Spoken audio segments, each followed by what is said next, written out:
And we're back here on the range. Opening day for Major League Baseball starts on Sunday, which is, for me, very exciting time for me. I love Major League Baseball.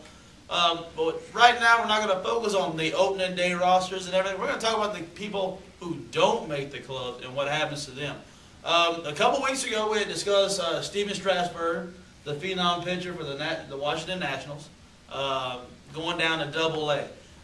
Recently, saying like Monday, the owner for the Washington Nationals has come on to, went on to ESPN, explained exactly why Strasburg was brought down.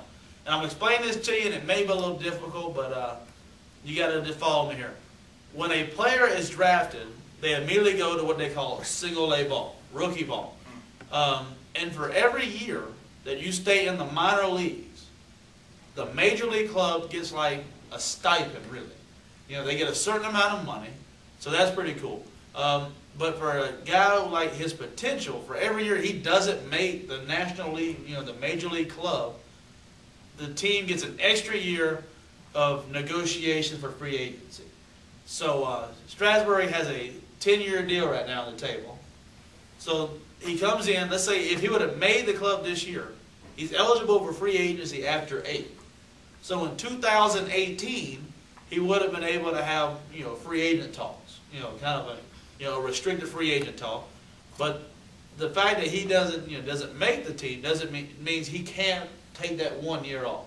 Then it goes into what teams like to call arbitration, which is an arbitrator comes in, says, this is what he did for you last year, this is how much money he deserves.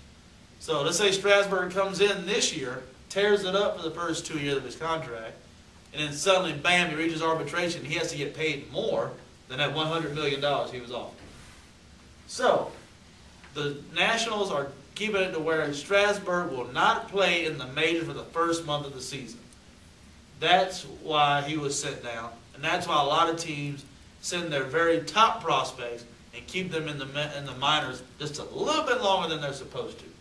I know the Astros did that with Jason Castro, the top catcher prospect in the game. That was fine with me because we have two decent ones. I can't wait to see Jason Castro as an Astro, which won't happen until May or June anyways, or possibly at the middle of May. But to go into something that really kind of struck my mind, really listening to the BS report by Bill Simmons, is really the way major league clubs handle their minor league systems.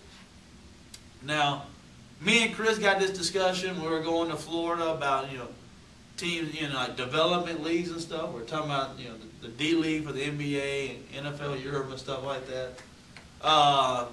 So really, I'm going to explain the process about Major League Baseball, how they do there. You got some big market teams like the Red Sox, the Yankees, the Mets, Atlanta, who spend tons of money on probably 1 or 2 major league players. The Yankees have A-Rod for $300 million, which is bigger than the Tampa Bay Rays' entire minor league and some of their major league club. So, and a lot of teams, what they do is bolster up. Oh crap! I'm gonna sneeze. But they bolster up their minor league system just so the major league club will be good in about 2, 3, maybe 4 years. And a team in a prime example, I'm going to use the Tampa Bay Rays, Evan Longoria, David Price, Carl Crawford, and Justin Upton. They've all been what we like to call, top prospects in the minor leagues, but they were the top paid minor league, position players at their position. David Price was the #1 pitcher coming out of college when he entered the minors, and he was the #1 prospect coming up. They keep him off the major league club for the start of the season so he can't file for arbitration. So, I guess my question is, what do you think about teams bolstering up their minor league rather than spending so much time on their major league club? Well, as far as the majors, usually they have their set 9 guys that play day in and day out. So to have a top prospect coming in and knowing that more than likely he's not going to be out there on the field day in and day out. It'll be a waste of his talent, especially if they already got guys that are already on the main roster that are sitting behind, that have more have more pro years than them. So I can understand sending him down to one of the developmental leagues to keep him fresh, get him some experience, some playing time against other players that have probably been in the majors but weren't good enough to stay on the final roster that got sent back down, or other players that are fighting just as hard as he is to go to the majors. So I can understand why teams would do that, and I don't really know that they spend that much money on the developmental rosters to do that, but as long as your top prospect is getting the experience and the playing time so he can make it to the majors and help benefit your team in the best way possible, then I'm all for it. I feel that this could be very beneficial to the younger players because a lot of teams, they don't look at just talent. They like to think about how much potential a particular player can have over the next few years, just not like a flash in the pan kind of player. So they probably have a lot of confidence in this guy to let him work his game, perfect his game, get it to where he needs to get it. And then whenever they feel that he's ready and he can show them that he's ready, then that's when he'll make his debut. But I do like how baseball does have some kind of control dealing with their minor league systems.